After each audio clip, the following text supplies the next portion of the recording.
ನಮಸ್ಕಾರ, ನಿಮ್ ಜೊತೆ ಇದೆ PNS ನ್ಯೂಸ್ ನೆಟ್ವರ್ಕ್. ನೀವು ನೋಡ್ತಿದ್ದೀರಾ PNS ವಿಸ್ತಾರ. ನಾನು ನಿಖಿಲ್ ಜೋಶಿ. ಇದಕ್ಕೂ ಮುಂಚೆ ಯಾರು ನನ್ನ ಬೇರೆ ವೇದಿಕೆಗಳ ಮೇಲೆ ನೋಡಿದ್ದೀರಾ, ನಿಮಗೆ ಹೇಳೋದು ವೆಲ್ಕಮ್ ಬ್ಯಾಕ್. ಯಾರು ನನ್ನನ್ನ ಇವತ್ತೇ ನೋಡ್ತಿದ್ದೀರಾ, ಸ್ವಾಗತ ನಿಮಗೆ ಈ ವಿಶೇಷ ಕಾರ್ಯಕ್ರಮಕ್ಕೆ. ಇದೊಂದು ಚರ್ಚಾ ಕಾರ್ಯಕ್ರಮ. ನಾವು ಇಲ್ಲಿ ಚರ್ಚೆ ಮಾಡ್ತೀವಿ ಟು ದ ಪಾಯಿಂಟ್. ಮೊದಲನೇ ಸಂಚಿಕೆಯನ್ನ ಶುರು ಮಾಡೋದಕ್ಕೂ ಮುಂಚೆ ನನ್ನ ಸಂಸ್ಥಾಪಕರು ಹಾಗೂ ಗುರುಗಳಾದ ಡಾಕ್ಟರ್ ಶ್ರೀ ಪ್ರಕಾಶ್ನಾಥ್ ಸ್ವಾಮೀಜಿಗಳಿಗೆ ನಾನು ಗೌರವಪೂರ್ವಕ ನಮನಗಳನ್ನ ಸಲ್ಲಿಸ್ತೇನೆ. ಮತ್ತೆ ಒಂದು ಚರ್ಚೆ ಅನ್ನೋದು ಪರಿಹಾರ, ಕಲಿಕೆ, ತಿಳುವಳಿಕೆ ಅನ್ನೋ ಪ್ರಕ್ರಿಯೆಯ ಮೊದಲನೇ ಅವಶ್ಯ ಹೆಜ್ಜೆ. ಯಾವಾಗ ಆ ಚರ್ಚೆ ಅರ್ಥಪೂರ್ಣ ಆಗುತ್ತೆ ಅಂದ್ರೆ, ಜನಕೇಂದ್ರಿತ ಪ್ರಶ್ನೆಗಳನ್ನ ಕೇಳಿದಾಗ, ಸಮಾಜಕ್ಕೆ ಒಳಿತಾಗುವಂತಹ ರೀತಿಯಲ್ಲಿ ಮಾಹಿತಿಯನ್ನು ಹೊರತಂದಾಗ ನಿಜಕ್ಕೂ ಅದು ಒಂದು ಅರ್ಥಪೂರ್ಣ ಚರ್ಚೆ ಆಗುತ್ತೆ ಅಂತ ನಾನು ಭಾವಿಸ್ತೀನಿ. ಆ ಒಂದು ಉದ್ದೇಶದ ಜೊತೆಗೆ ಇವತ್ತಿನ ಕಾರ್ಯಕ್ರಮವನ್ನ ನಾನು ಶುರು ಮಾಡ್ತಿದ್ದೀನಿ. ಸ್ವಾಗತ ನಿಮ್ಗೆ ಟು ದ ಪಾಯಿಂಟ್. ಇವತ್ತಿನ ಚರ್ಚೆಯ ವಿಷಯ ಸಂಪುಟ ಸಮರ. ನಾವು ಆಕ್ಚುಲಿ ಸಂಪುಟ ಸಾಮರಸ್ಯ ಅಂತ ಅನ್ಕೊಂಡಿದ್ವಿ, ಆದ್ರೆ ಇಲ್ಲಿ ಸಾಮರಸ್ಯಕ್ಕಿಂತ ಹೆಚ್ಚು ಸಂಪುಟದ ಒಂದು ರಚನೆಯ ಒಂದು ಸಂದರ್ಭದಲ್ಲಿ ನಾವು ಕಂಡಿದ್ದು ಹೆಚ್ಚು ಸಂಘರ್ಷ, ಅಸಮಾಧಾನ ಮತ್ತೆ ಸಮರದ ರೀತಿಯ ವಾತಾವರಣ. ಹಾಗಾಗಿ ಇವತ್ತಿನ ಚರ್ಚೆಯ ವಿಷಯ ಸಂಪುಟ ಸಮರ. ಒಂದು ಚರ್ಚೆ ನಿರ್ದಿಷ್ಟ ರೀತಿಯಲ್ಲಿ ಆಗ್ಬೇಕು. ನಾನು ಆಗ್ಲೇ ಹೇಳ್ದಂಗೆ ಅರ್ಥಪೂರ್ಣವಾದ ಒಂದು ಮಾಹಿತಿ ಹೊರಗೆ ತರಬೇಕು ಅಂದ್ರೆ ಒಂದು ನಿರ್ದಿಷ್ಟ ವ್ಯಾಪ್ತಿಯಲ್ಲಿ ಆ ಚರ್ಚೆಯ ಮಾತುಕತೆ ನಡಿಬೇಕು. ಈ ವ್ಯಾಪ್ತಿಯನ್ನ ನಿರ್ಧರಿಸುವಂತ 4 ನಿರ್ದಿಷ್ಟ ಪ್ರಶ್ನೆಗಳು ನಿಮ್ಮ ಮುಂದೆ. ಚರ್ಚೆ ವಿಸ್ತಾರವನ್ನ ನಿರ್ಧರಿಸುವಂತ ಪ್ರಶ್ನೆಗಳು ನಿಮ್ಮ ಮುಂದೆ. ಅಧಿಕಾರ ಹಸ್ತಾಂತರದ 60 ದಿನಗಳ ನಂತರ ಸಂಪುಟ ಪೂರ್ಣ ರಚನೆ ಆಗಿರುವಂತದ್ದು. 60 ಡೇಸ್. DK ಶಿವಕುಮಾರ್ ಅವರು, ಅವರ ಜೊತೆ ಇನ್ನು 13 ಜನ ಪದಗ್ರಹಣ ಮಾಡಿದ್ದು ಜೂನ್ 3, ಇವತ್ತು ಆಗಸ್ಟ್ 3. ಎಕ್ಸಾಕ್ಟ್ಲಿ 2 ಮಂತ್ಸ್ ಬೇಕಾಯ್ತಾ ಸರ್ಕಾರಕ್ಕೆ ಒಂದು ಪೂರ್ಣ ಪ್ರಮಾಣದ ಸಂಪುಟವನ್ನ ರಚನೆ ಮಾಡೋದಕ್ಕೆ. ಇದರ ಒಂದು ಈ ಕಾಲಾವಧಿ ಏನ್ ಸಂದೇಶವನ್ನ ಕೊಡ್ತಿದೆ?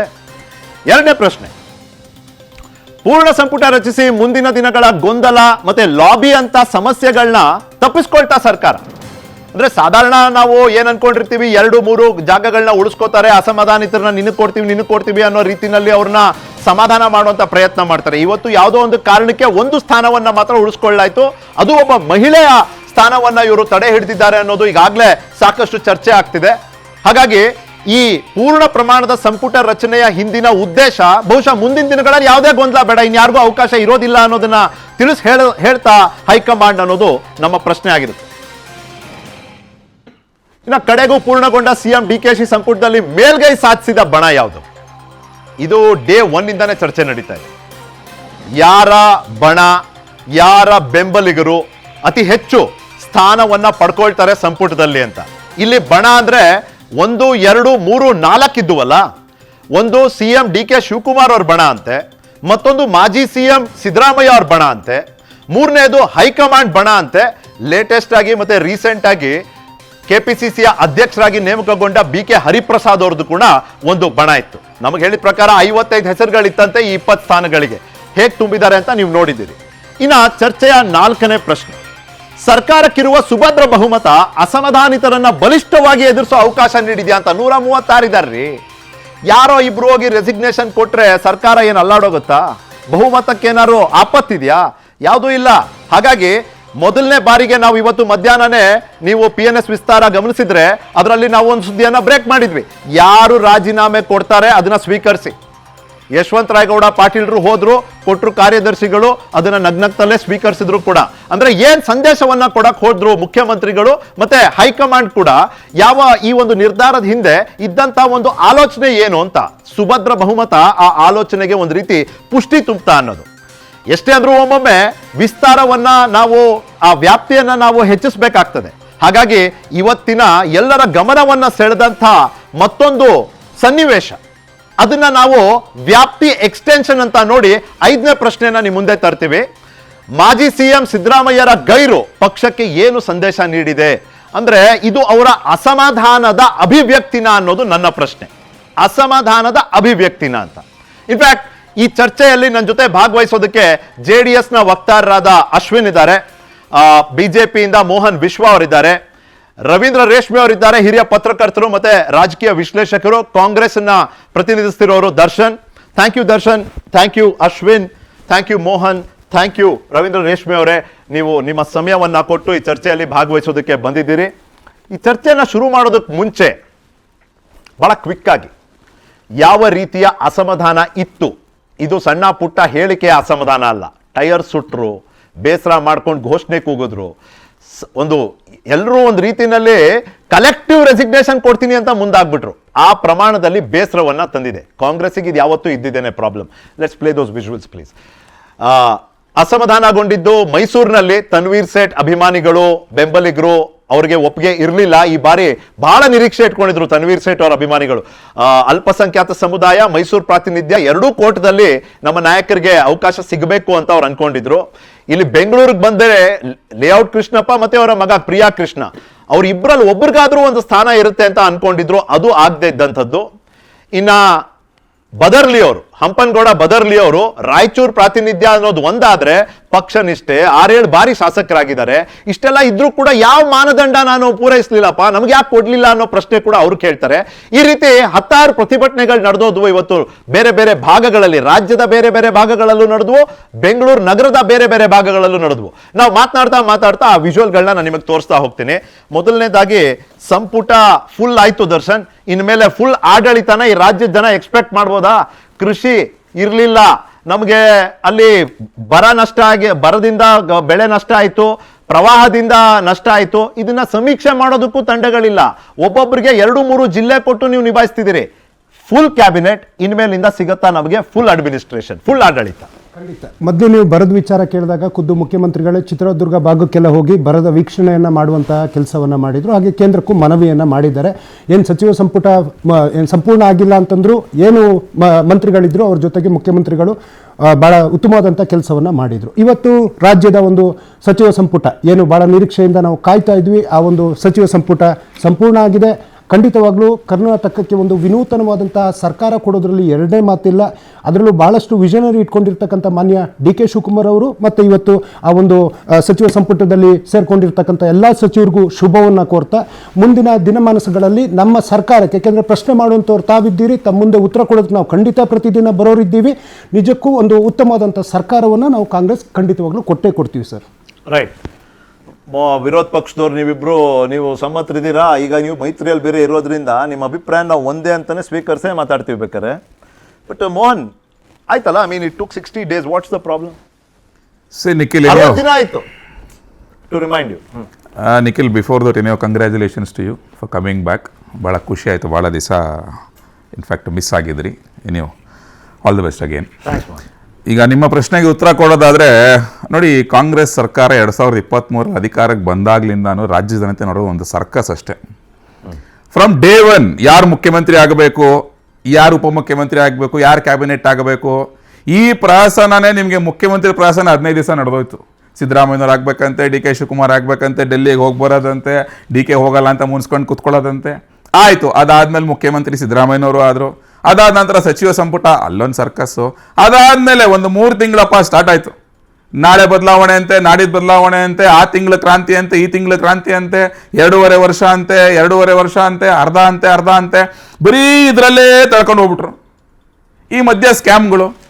ಅದಾದ ನಂತರ ಡಿ ಕೆ ಶಿವಕುಮಾರ್ ಆಯಿತು, ಕೊನೆಗೂ ಮುಖ್ಯಮಂತ್ರಿ ಆದರು. ಮುಖ್ಯಮಂತ್ರಿ ಆಗಿ 60 ದಿವಸ ಮತ್ತದೇ ಪ್ರಹಸನ. ಇವತ್ತೋ ನಾಳೆನೋ. ಯಾಕಂತ ಹೇಳಿದ್ರೆ ಅವ್ರಿಗೆ ಗೊತ್ತು, ಬಿಕಾಸ್ ಮುಖ್ಯಮಂತ್ರಿ ಡಿ ಕೆ ಶಿವಕುಮಾರ್ ಆಗಿದ್ರು ಕ್ಯಾಬಿನೆಟ್ ಸಿದ್ದರಾಮಯ್ಯನವರು ಇರಬೇಕು. ಇವತ್ತಿನ ಪಟ್ಟಿ ನೋಡ್ರೆ ಹಂಗೆ ಗೊತ್ತಾಗುತ್ತೆ, ಕಳೆದ ಬಾರಿ ಪಟ್ಟಿ ನೋಡಿದ್ರೆ ಹಂಗೆ ಇದೆ ಲಿಟ್ರಲಿ. ಸೊ ಯಾರ್ದು ಅನ್ನೋ ಪ್ರಶ್ನೆ ಎಕ್ಸಾಕ್ಟ್ಲಿ ಅನ್ನ ಹೇಳಿದ್ರು, ನನ್ನ ಮೇಲ್ಗೈ ಯಾರ್ದು ಅನ್ನೋದು ಒಂದ್ ಚರ್ಚೆ ಆದ್ರೆ ಈ ಸರ್ಕಸ್ ಇದೆ ಗೊತ್ತಾ, ನಡೀತಾನೆ ಇದೆ ಡೇ 1 ಇಂದ. ಇವತ್ತು ನಾನು ಪಟ್ಟಿ ನೋಡ್ತಾ ಇದ್ನಪ್ಪ, ಹೆಂಗಿದೆ ಪಟ್ಟಿ ಅಂತ ಹೇಳಿದ್ರೆ ನಿಮ್ಗೆ, ಯಾವ ನಾಗೇಂದ್ರ ಅವ್ರ ಮೇಲೆ ಒಂದು ಆ ಮಟ್ಟದ ಆರೋಪ ಇತ್ತು, 187 ಕೋಟಿ ವಾಲ್ಮೀಕಿ ನಿಗಮದ ಒಂದು ಹಗರಣ. ಸಿದ್ದರಾಮಯ್ಯನವರೇ ಸ್ವತಃ ಇದ್ರಲ್ಲಿ ಒಪ್ಕೊಂಡಿದ್ರು, ವಿಧಾನಸೌಧದಲ್ಲಿ ಫ್ಲೋರಾದ ಹೌಸ್ ಅಲ್ಲಿ 89 ಕೋಟಿ ಅಂತ ಹೇಳಿ. ಫರ್ದರ್ ಏನೋ ರಿಕವರಿ ಮಾಡಿದ್ರೆ ಅದು ಇದು ಅಂತ ಏನೋ ಕಥೆಗಳೆಲ್ಲ ಹೇಳಿದ್ರು. ಆ 187 ಕೋಟಿ ಹಣ ಎಲ್ಲೋಯ್ತು? ಕೊನೆಗೆ ತೆಲಂಗಾಣ ಚುನಾವಣೆಗೆ ಹೋಯ್ತು, ಬಳ್ಳಾರಿ ಚುನಾವಣೆಗೆ ಹೋಯ್ತು, ಜೈಲ್ಗೆ ಹೋಗಿ ಬಂದ್ರು. CBI ನಲ್ಲಿ ಇನ್ನೂ ಚಾರ್ಜ್ ಶೀಟ್ ಹೆಸರಿದೆ ಅಂತ ನಾಗೇಂದ್ರನ ಮತ್ತೆ ನೀವು ವಾಪಸ್ ಸೇರಿಸ್ಕೊಡ್ತೀರಾ ಅಂತ ಹೇಳಿದ್ರೆ ಇದನ್ನ ನಾವು ಬ್ಲಾಕ್ ಮೇಲ್ ರಾಜಕಾರಣ ಅಂತ ಯಾಕನ್ಬಾರ್ದು? ಈ ಕೂಡ ಬ್ಲಾಕ್ ಮೇಲ್ ಸಿದ್ದರಾಮಯ್ಯ ನಿಮ್ಮ ಹೆಸರು ಹೇಳ್ತೀನಿ ನಾನು, ಅದಕ್ಕೆ ನಾನು ಒಳಗೆ ಸೇರಿಸ್ಕೊಳ್ಳಿ ಅಂತ. ಇಲ್ಲ ಯಾಕೆ ಸೇರಿಸ್ಕೊಂಡ್ರಿ ಇವತ್ತು ಆ ಥರ ಕಳಂಕ ಇರೋಂಥವ್ರು? ನೆಕ್ಸ್ಟ್ ಗೃಹಲಕ್ಷ್ಮಿ ವಿಚಾರಕ್ಕೆ ಬರೋಣ. 5,000 ಕೋಟಿ ಫೆಬ್ರವರಿ 25, ಮಾರ್ಚ್ 25 ಜೊತೆಗೆ ಮತ್ತದಾದ್ಮೇಲೆ ಜುಲೈ ಆಗಸ್ಟ್ ಅಲ್ಲೂ 2,500 ಕೋಟಿ, ಒಟ್ಟು 7,500 ಕೋಟಿ ಲೆಕ್ಕ ಇದುವರೆಗೂ ಸಿದ್ದರಾಮಯ್ಯನವರು ಕೊಟ್ಟಿಲ್ಲ, ರಿಸೈನ್ ಮಾಡ್ಬಿಟ್ರು. ಲಕ್ಷ್ಮೀ ಹೆಬ್ಬಾಳ್ಕರ್ ಕೊಟ್ಟಿಲ್ಲ ಲೆಕ್ಕ, ಅವ್ರ ಹೆಸರು ಇಲ್ಲ ಇವತ್ತು. ಆ 7,500 ಕೋಟಿ ಲೆಕ್ಕ ಕೊಡೋರು ಯಾರು? ಈ ಪಟ್ಟಿ ನೋಡಿದ್ರೆ ನಿಮ್ಗೆ ಹಂಗೆ ಅನ್ನಿಸ್ತಾ ಇರೋದು. ಒಂದ್ ಕಡೆ ನಿಮ್ಮ ಸರ್ಕಸ್, ಇನ್ನೊಂದ್ ಕಡೆ ಬಹಳಷ್ಟು ಜನಕ್ಕೆ, ರಾಜ್ಯ ಜನತೆಗೆ ನೀವು ಉತ್ತರ ಕೊಡಿದ್ರೆ ಇವತ್ತು ಎಸ್ಕೇಪ್ ಆಗ್ತಾರೆ ಒಬ್ರು. ಸೊ ಅಲ್ಟಿಮೇಟ್ಲಿ ಇವ್ರು ಏನೇ ಕ್ಯಾಬಿನೆಟ್ ರೀಶಫಲ್ ಆಗಿ, ಯಾರೇ CM, ಯಾರೇ DCM, ಯಾರೇ ಬಂದು ಏನೇ ಮಾಡ್ರು ಅಷ್ಟೇನೆ, ನಮ್ಮ ರಾಜ್ಯ ಜನದ ಹಣೆ ಬರ ಮಾತ್ರ ಚೇಂಜ್ ಆಗಲ್ಲ. ಅಶ್ವಿನ್, ನಿಖಿಲ್ ಸರ್, ನಿಮಗೆ ಅಭಿನಂದನೆ ಸಲ್ಲಿಸುತ್ತಾ.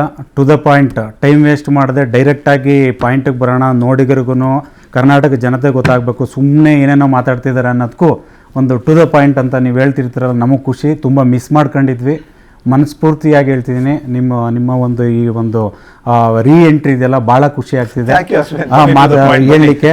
ಟು ದ ಪಾಯಿಂಟ್, ಒಂದು ಕರ್ನಾಟಕದಲ್ಲಿ ಅತಿ ದೊಡ್ಡ ರಾಜ್ಯ, ಕೆಲವೇ ರಾಜ್ಯಗಳು ಅತಿ ದೊಡ್ಡ ರಾಜ್ಯ ಅಂತ ಹೇಳುತ್ತೆ. ಅದರಲ್ಲಿ ನಮ್ಮ ರಾಜ್ಯನ ನೀವು ಯಾವುದೋ ಒಂದು ಡಿಲ್ನಲ್ಲಿ ಕೂತ್ಕೊಂಡು ಹೈಕಮಾಂಡ್ ಅಂತ ಹೇಳೋಂಥ ಒಂದು ರಿಮೋಟ್ ಕಂಟ್ರೋಲ್ ಕೈಗೆ ಕೊಡಬೇಡಿ.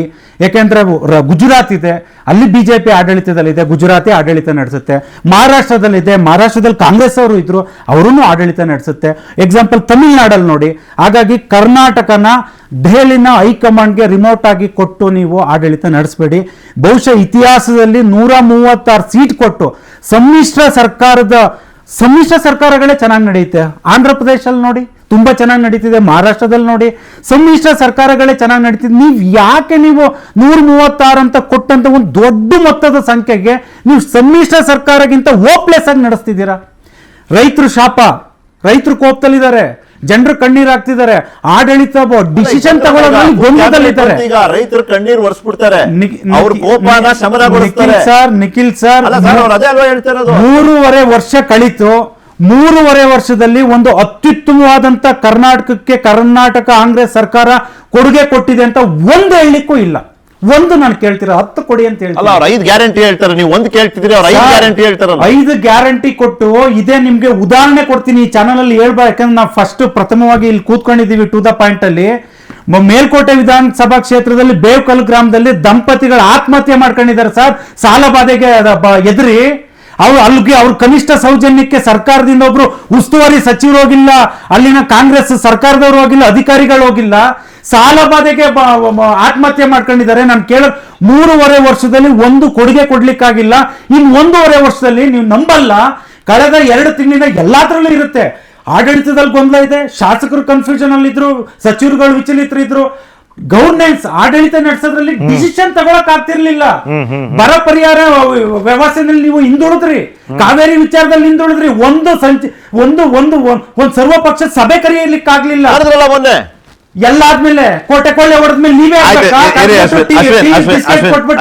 ಬರ್ತೀನಿ ವಾಪಸ್ಸು.